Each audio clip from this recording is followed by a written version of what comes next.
ਤੁਸੀਂ ਸੁਣ ਰਹੇ ਹੋ ਪੰਜਾਬੀ ਰੇਡੀਓ ਯੂਐਸਏ ਤੇ ਸਿੱਖ ਇਤਿਹਾਸ ਦੇ ਵਿੱਚ ਅੱਜ ਦਾ ਦਿਨ ਅੱਜ 29 ਮਈ ਹੈ।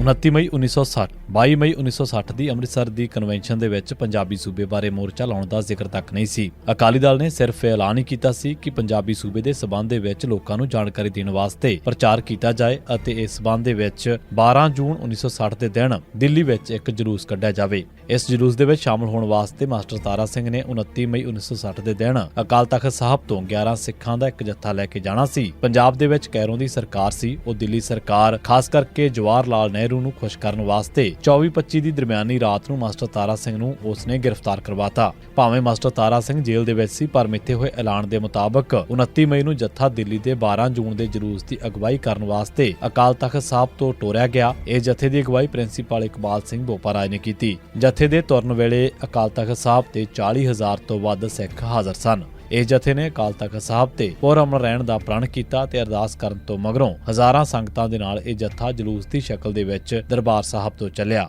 ਜੱਥਾ ਚਾਟੀਵਿੰਡ ਫਾਟਕ ਤੱਕ ਪੈਦਲ ਗਿਆ ਅਤੇ ਇਸ ਤੋਂ ਬਾਅਦ ਉਹ ਟਾਂਗਿਆਂ ਤੇ ਸਵਾਰ ਹੋ ਕੇ ਤਰਨਤਾਰਨ ਦੀ ਸੜਕ ਵੱਲ ਚੱਲ ਪਏ। ਜਦੋਂ ਇਹ ਜੱਥਾ ਗੁਰਦੁਆਰਾ ਸੰਗਰਾਣਾ ਸਾਹਿਬ ਦੇ ਕੋਲ ਪਹੁੰਚਿਆ ਤਾਂ ਸੈਂਕੜਿਆਂ ਦੀ ਗਿਣਤੀ ਦੇ ਵਿੱਚ ਪੁਲਿਸ ਉੱਥੇ ਹਾਜ਼ਰ ਸੀ।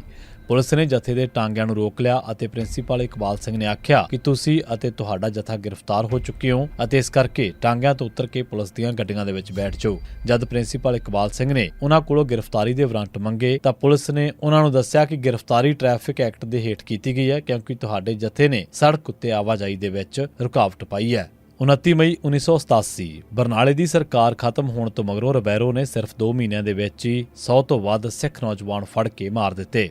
ਇਸ ਤੋਂ ਇਲਾਵਾ 700 ਤੋਂ ਵੱਧ ਸਿੱਖ ਨੌਜਵਾਨ ਅਤੇ 1 ਦਰਜਨ ਤੋਂ ਵੱਧ ਸਿੱਖ ਬੀਬੀਆਂ ਵੀ ਗ੍ਰਿਫਤਾਰ ਕਰ ਲਈਆਂ।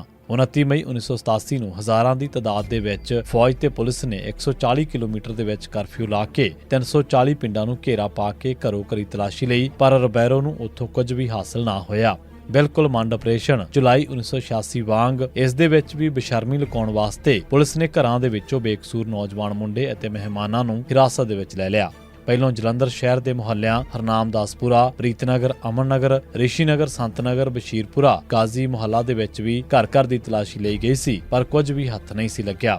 ਰਿਬੈਰੋ ਦੀਆਂ ਇਹਨਾਂ ਕਾਰਵਾਈਆਂ ਦਾ ਮਕਸਦ ਸਿੱਖਾਂ ਦੇ ਵਿੱਚ ਦਹਿਸ਼ਤ ਫੈਲਾਉਣਾ ਹੀ ਸੀ, ਪਰ ਇਸ ਦੇ ਵਿੱਚ ਵੀ ਉਸ ਨੂੰ ਕਾਮਯਾਬੀ ਹਾਸਲ ਨਾ ਹੋ ਸਕੀ। 29 ਮਈ 1987 ਦੇ ਦਿਨ ਪੰਜਾਬ ਪੁਲਿਸ ਨੇ ਕਿੱਕਰ ਸਿੰਘ ਪੁੱਤਰ ਜੰਗੀਰ ਸਿੰਘ ਵਾਸੀ ਭਾਗ ਸਿੰਘ ਵਾਲਾ ਨੂੰ ਨਕਲੀ ਮੁਕਾਬਲੇ ਦੇ ਵਿੱਚ ਸ਼ਹੀਦ ਕਰ ਦਿੱਤਾ। 29 ਮਈ 1999 ਦਿਨ ਪੰਜਾਬ ਪੁਲਿਸ ਨੇ ਦਲਜੀਤ ਸਿੰਘ ਸੁਲਤਾਨਪੁਰ ਅਤੇ ਮੇਜਰ ਸਿੰਘ ਸੈਣਾ ਨੂੰ ਨਕਲੀ ਮੁਕਾਬਲਿਆਂ ਦੇ ਵਿੱਚ ਸ਼ਹੀਦ ਕਰ ਦਿੱਤਾ। 29 ਮਈ 1990 ਦਿਨ ਪੰਜਾਬ ਪੁਲਿਸ ਨੇ ਰਣਜੀਤ ਸਿੰਘ ਕਾਲਾ ਵਾਸੀ ਬੁੱਟਰ ਕਲਾਂ ਗੁਰਦਾਸਪੁਰ ਅਤੇ ਕੁਲਵੰਤ ਸਿੰਘ ਕੰਤਾ ਵਾਸੀ ਬੁੱਟਰ ਨੂੰ ਨਕਲੀ ਮੁਕਾਬਲੇ ਦੇ ਵਿੱਚ ਸ਼ਹੀਦ ਕਰ ਦਿੱਤਾ।